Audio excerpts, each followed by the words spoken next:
Bienvenue à cette introduction au développement axé sur la connaissance des risques et la résilience face au climat. Cette formation vise à offrir une compréhension conceptuelle très basique et pratique de la question suivante. Comment gérer les risques et les incertitudes dans un contexte du changement climatique?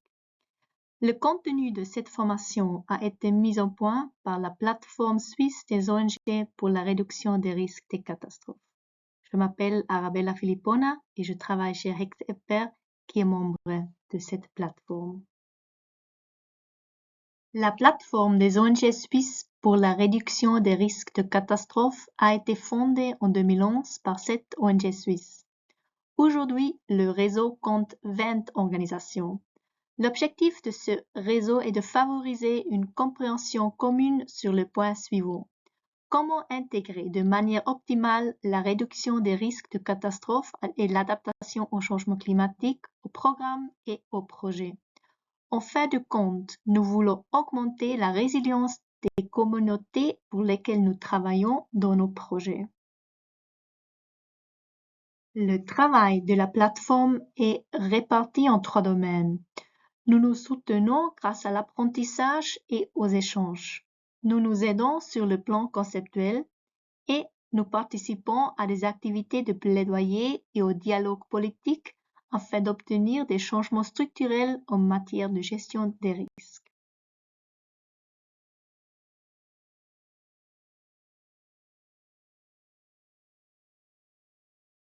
La plateforme des ONG suisses sur la réduction des risques des catastrophes est soutenue par la Direction du développement et de la coopération et collabore étroitement avec elle.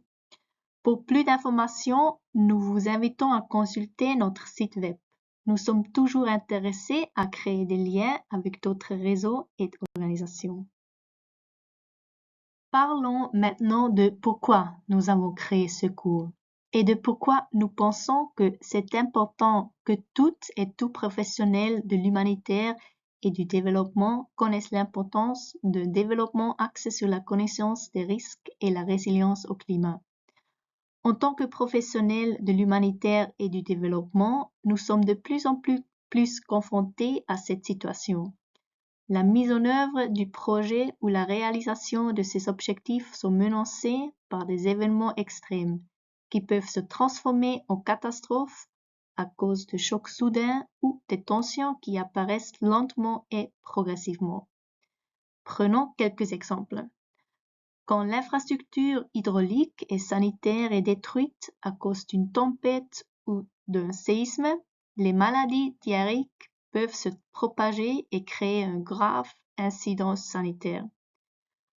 Quand les récoltes sont régulièrement détruites par des stress thermiques ou des précipitations extrêmes, la sécurité alimentaire de communautés entières, voire de pays entiers, est menacée. Et enfin, quand les routes ou des marchés sont détruits par un glissement de terrain, les productrices et les producteurs se retrouvent isolés.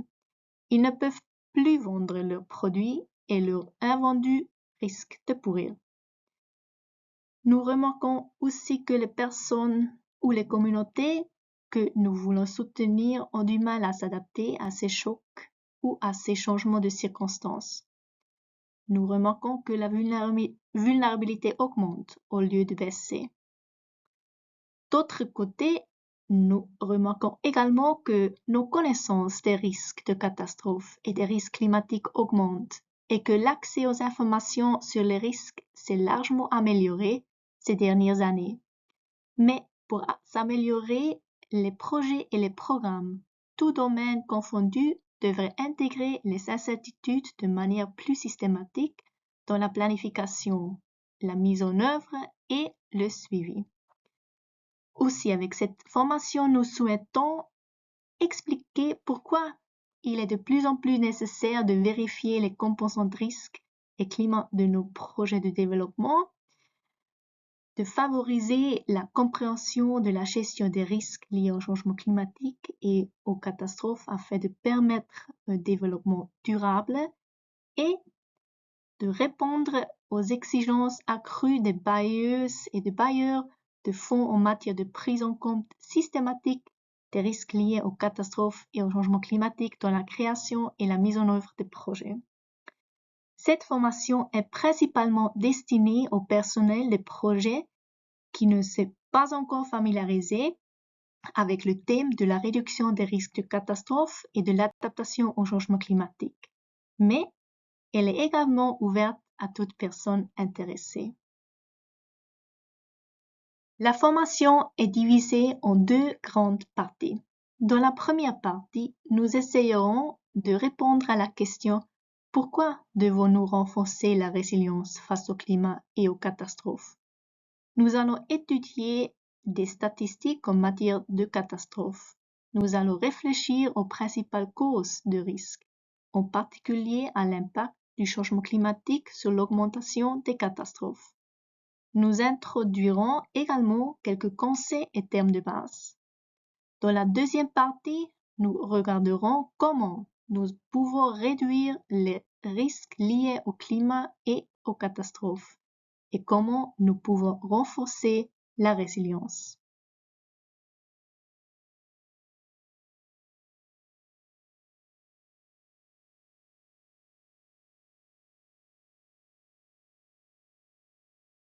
Commençons par la première partie. Les inondations dévastatrices au Pakistan, les sécheresses dans la Corne de l'Afrique et en Europe, et l'ouragan Ian en Floride sont toutes les catastrophes qui sont produites en 2022. Certaines sont arrivées soudainement, d'autres de manière lente et progressive. La puissance et la gravité de ces phénomènes étaient sans précédent. Les statistiques sont unanimes. Chaque année, des millions de personnes dans le monde sont touchées par des événements extrêmes. Le nombre de catastrophes signalées, de personnes concernées et les pertes financières qui en découlent montrent que la tendance est clairement à la hausse. Ces faits ont été analysés en détail en 2020 par le Centre